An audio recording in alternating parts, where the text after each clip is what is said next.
Hola, ¿qué tal? Bienvenidos a mi canal. Soy Lisbeth Escobar Martínez, estudiante de la Universidad Autónoma de Tlaxcala, de la Facultad de Ciencias Económico-Administrativas, de la licenciatura en Contaduría Pública.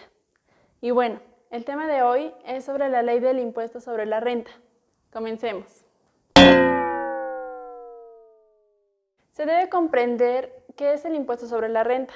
Y bueno, es un impuesto directo que deberán pagar las personas físicas y morales que se le aplica a los ingresos obtenidos, a excepción de las herencias y donaciones. Como en el artículo primero de esta ley nos dice que quienes residan en México deberán pagar el ISR sin importar la ubicación de la fuente de riqueza de donde procedan. Sobre los residentes en el extranjero, si perciben ingresos por un establecimiento permanente en México, deberán pagar ISR sobre estos ingresos. Los residentes en el extranjero que perciban ingresos de fuentes de riqueza en México, aun cuando no tengan establecimientos permanentes. Y bueno, el impuesto sobre la renta tributa a una tasa del 30 y 35%. Ahora, ¿cómo se paga este impuesto? Bueno, pues quienes trabajan para una empresa, esta retiene la tercera parte del sueldo mensual. Es decir, el contribuyente ya no tendrá que hacerlo porque se encarga el área contable de esa misma empresa. Pero cuando los trabajadores son independientes, se deberá pagar el impuesto a través de las declaraciones fiscales. Este impuesto se realiza anualmente, haciendo pagos provisionales mensuales, y dentro de los antecedentes de este impuesto es importante saber que ha sufrido reformas a través de la historia fiscal mexicana. El impuesto sobre la renta nace en México en 1921 con el impuesto del centenario, en el cual se estableció un impuesto federal extraordinario y pagadero por solo una ocasión sobre los ingresos o ganancias particulares. Pero esta ley solo tuvo un mes de vigencia. La ley del 18 de marzo de 1925, por primera vez, fue llamada Ley del Impuesto sobre la Renta, que rigió durante 16 años y sufrió varias modificaciones para adecuarse al crecimiento económico de México. Durante 1932 y 1948 aparecieron leyes complementarias a la Ley del Impuesto sobre la Renta para sintetizar los recursos que debería obtener el Estado, y a partir de 1987 se amplió la base gravable de las sociedades mercantiles. A lo largo del tiempo, la tasa de este impuesto ha ido cambiando. En 1939, este impuesto tuvo un cambio con respecto a la tasa, que llegó hasta el 35%. Para las personas morales, cuando tuviesen utilidades del más del 33% de capital invertido. Ahora, esta ley está compuesta por títulos, los cuales son los siguientes. El título primero habla sobre las disposiciones generales.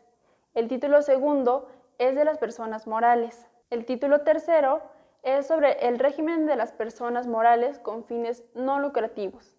El título cuarto nos habla sobre las personas físicas. El título quinto nos habla sobre los residentes en el extranjero con ingresos provenientes de fuentes de riqueza ubicada en territorio nacional. El título sexto nos habla de los regímenes fiscales preferentes y de las empresas multinacionales. El título séptimo nos habla de los estímulos fiscales. En cuanto a las principales modificaciones de la Reforma Fiscal 2020 correspondientes al impuesto sobre la renta, cabe destacar que a partir del 1 de enero del 2020, a través de la Gaceta Parlamentaria del 30 de octubre del 2019, el decreto para reformar las siguientes disposiciones. Las reformas a la Ley del Impuesto sobre la Renta 2020 son: los pagos realizados a entidades extranjeras, transparentes fiscales y figuras jurídicas extranjeras. Actualmente no se tiene una regla general que regule el tratamiento fiscal de los pagos realizados a entidades extranjeras y que se consideren transparentes para efectos fiscales de la legislación fiscal extranjera, a lo cual se adiciona a la Ley del Impuesto sobre la Renta el artículo 4A para efectos de regular los ingresos generados por este tipo de actividad. La limitación a la deducción de intereses Bueno, la mayoría de los países utilizan las reglas de capitalización delgada, la cual corresponden a los intereses devengados por deudas con sus partes relacionadas, las cuales se encuentran limitados a su deducción de conformidad con el artículo 28 de la Ley del Impuesto sobre la Renta. La regla en la reforma fiscal consiste en hacerla más efectiva para combatir la elusión de la base disponible y el traslado de utilidades. La limitación consistirá en fijar un ratio del 30%, la cual deberá aplicarse como mínimo a personas morales que formen parte de un grupo multinacional. Y bueno, el arrendamiento de equipo industrial, comercial o científico, en la reforma fiscal 2020 se realiza la eliminación del artículo 158 de la Ley del Impuesto sobre la Renta, en donde se establece que los ingresos de un residente en el extranjero por otorgar el uso o goce temporal de bienes muebles destinados a actividades comerciales y científicas que se encuentran grabados en México cuando se ocupen en el país. La eliminación de este artículo es considerada para evitar cualquier posible inconsistencia en la política fiscal internacional adoptada en México, en los convenios para evitar la doble imposición vigente. La disminución de la PTU en la utilidad fiscal determinada para pagos provisionales.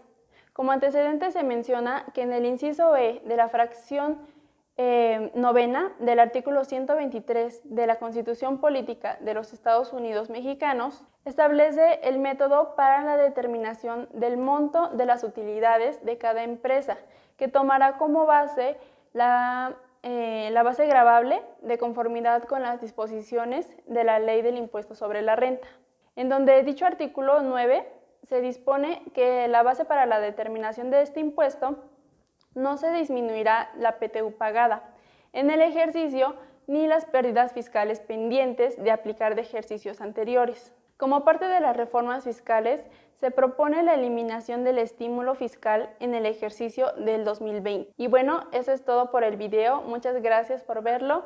Nos vemos.